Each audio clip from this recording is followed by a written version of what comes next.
প্রেম করে বিথি আক্তারকে বিয়ে করেন ফারুক হোসেন। তার সেই সম্পর্ক বেশি দিন মধুর হয়নি। পারিবারিক কলহের জেরে উপজেলা স্বাস্থ্য কমপ্লেক্সে ঢুকে প্রকাশ্যে স্বামীকে গালমন্দ ও মারধর করেন বিথি। হাসপাতালে আসা লোকজন স্ত্রীর হাতে স্বামীর মার খাওয়ার ঘটনা মুঠোফোনে ভিডিও ধারণ করেন। পরে ভিডিওটি সামাজিক যোগাযোগ মাধ্যমে ভাইরাল হয়ে যায়।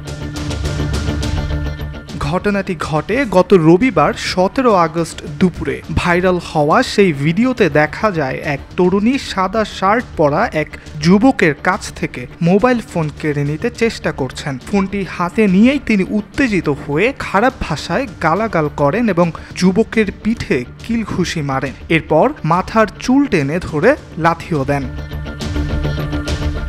জানা গেছে মারধরের শিকার যুবকের নাম ফারুক হোসেন। তিনি পাংশা উপজেলা স্বাস্থ্য কমপ্লেক্সের 4র্থ শ্রেণীর কর্মচারী। আর ওই তরুণীর নাম বিথি আক্তার ওরফে মিষ্টি। তিনি কালুখালী উপজেলার কাটাবাড়িয়া গ্রামের বাসিন্দা এবং বালিয়াকান্দি উপজেলা স্বাস্থ্য কমপ্লেক্সে আউটসোর্সিংয়ের চাকরি করেন।